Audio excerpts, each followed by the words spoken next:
Thank you, everyone. I'm going to present to you about the cultural dances in Uganda. I'm looking at the performance arts in Uganda, and what I would like to say here is that Uganda is a rhythmic and vibrant society where almost every activity is followed by lyric. When women go to fetch water to the river, they sing. When they're doing any activity, they sing. So Ugandan cultural performances go beyond the conventional theater, where every place is a place for performance. And we shall see this in this presentation. There is Uganda flag. All the three colors are symbolic. Black represents the fertile soil in Uganda.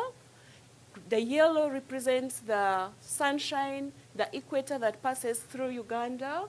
And then the red represents the brotherhood and patriotic blood that was shed during the independence struggle. Okay, I think we should first look at where I come from. We zoom from here to Africa, then locate my school in Uganda. There we go.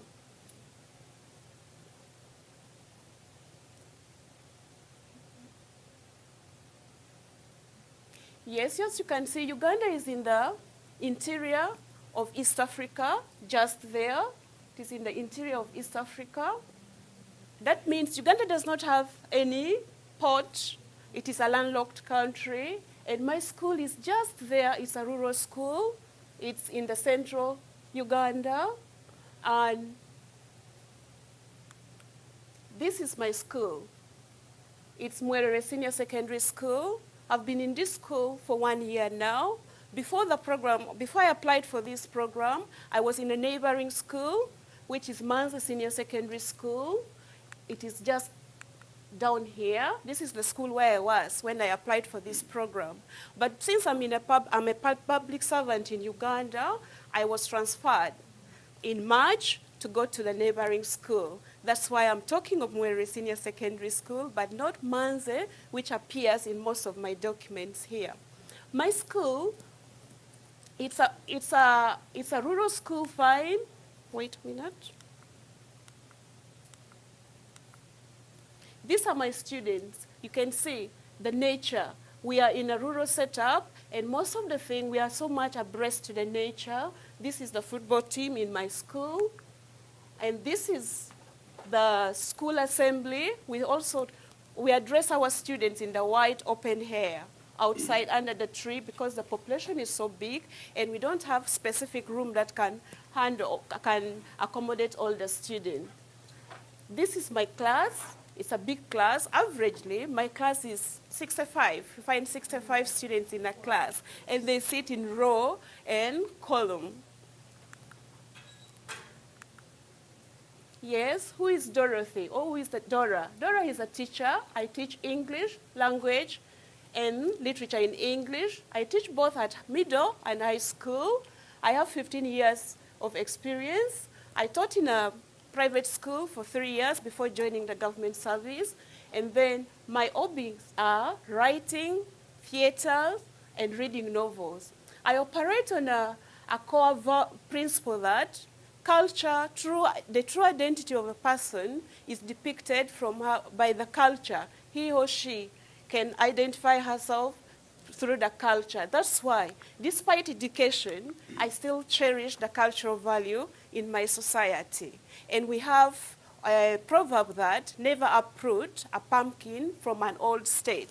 So education, the formal education is a new culture that I've embraced. But then the old culture, which is the tradition, where my true identity is embedded, is my culture, the dress code, and all that. And there are so many other cultural rituals that demands you have to be a part of the people and you have to identify yourself with the people. It means that you have to participate in the societal activity the way the culture demands. Uganda is Pearl of Africa. And what makes Uganda the Pearl of Africa is that Uganda is a beautiful country with a very beautiful, with a good climate, good hospitality, that welcomes almost everybody in the world. And whoever goes to Uganda does not go wrong to praise the hospitality, the warmth of the people in Uganda.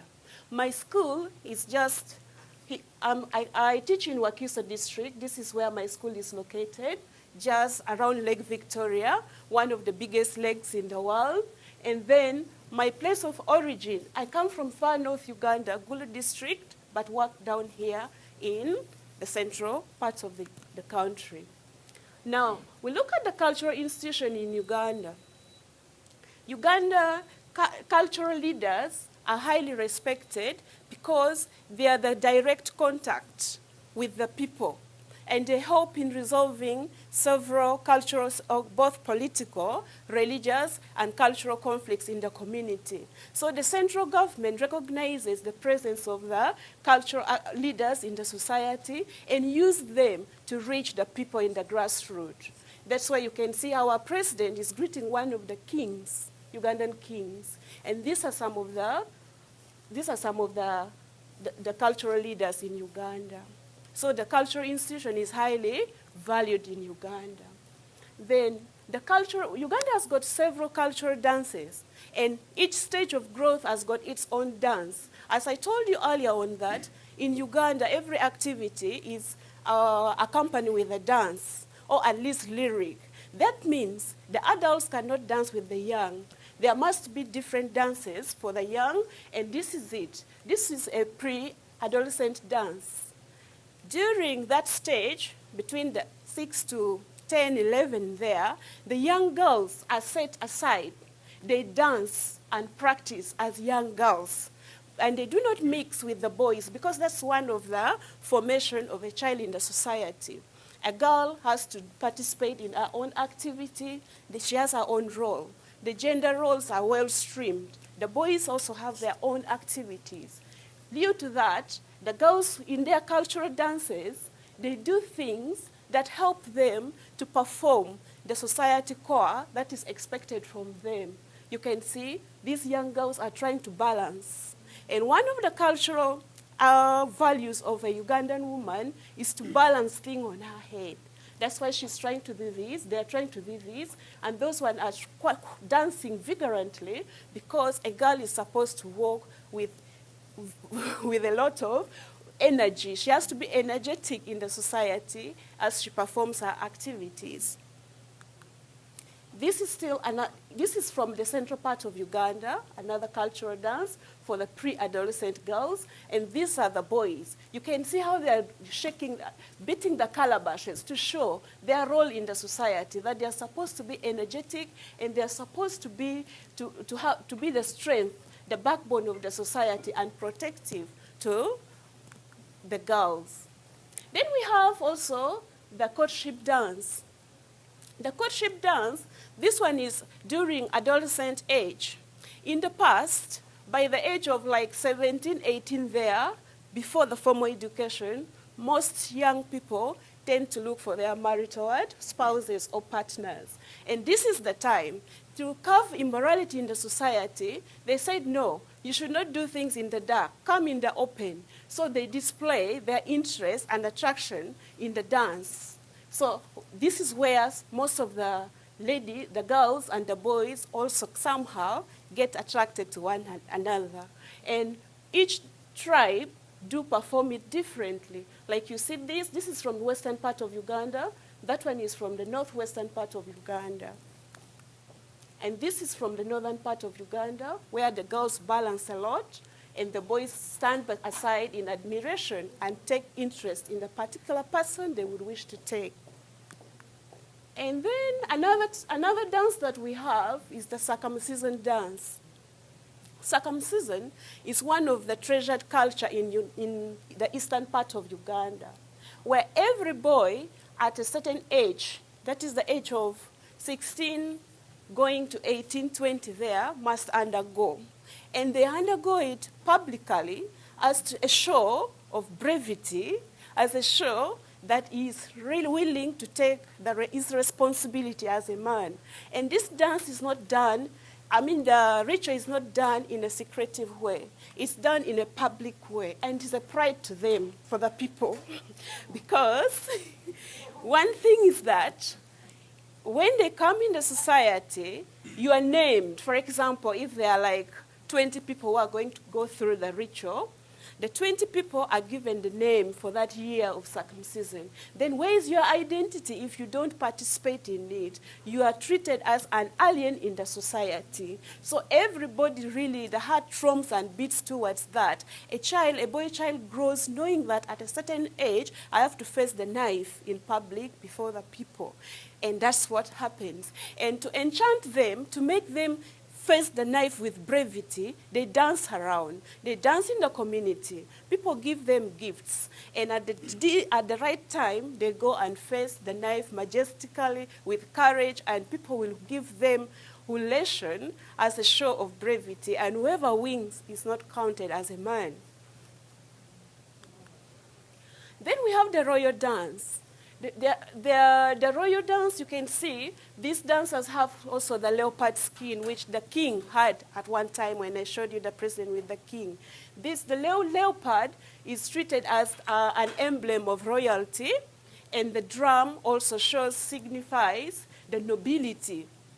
That's why each performer, the men, have got the drum. Why is it that the women do not have the small drums? Because in Uganda, in the past, women are not supposed to speak in public or in the audience where they are men, especially royalty. Their work was to be submissive. That's why the women don't hold the drums while performing. They just dance. And the other is also another form of royal dance. This is also another form of royal dance in Uganda. And this is another form of royal dance, but from the pastoralist community. You can see they're holding the stick, and they're putting on the leather kind of shoes, slippers. They're trying to show that they keep on looking after where the animals could have strayed, and that they jump in their dance. And then we have this, the war dance. It's not real war on stage, but this dance, bearing in mind that before colonialism, Uganda had different. Uganda is a multi-tribal society. Many people have, many tribes used to have wars against the other for territorial expansion. So they would go into war with each other before they came as one nation. Therefore, this dance was performed to give also courage to the men. Men are the ones who hold the spears. Women do not perform this. They sing. They give them courage to go and face their enemies at the battle. But I must say here that this dance is not performed nowadays in public because of several reasons. One, in schools, we don't teach this. We teach the others because they give us at least the beauty of the culture. But this dance is performed in the cultural heritage. If you go to Uganda, all cultural heritage do perform this for the purpose of keeping the society abreast with what takes place in the past. And the performers are always old people, as you can see, very old people who know the skill. It's somehow fading out in our culture. Then, I would like to say that Uganda is a beautiful country that welcomes everybody, and whoever comes to Uganda gets enchanted with the beautiful culture, the dance, the rhythm, the lyric, and becomes a part of it. And true identity of a person is really by knowing the culture of that person. That's why you can see these beautiful women here from the other part of the world come to Uganda. They want to be identified with the people, and they also try to dress the way the Ugandan people do, and it looks beautiful. They also perform and dance. And now, since culture is not hereditary, but learned, and many people can learn, we have a short or brief performance by JMU ILEP 2016. We are going to perform something Ugandan.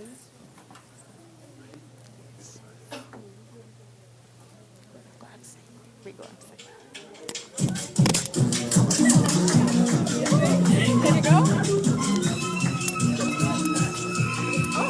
welcome.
Thank you.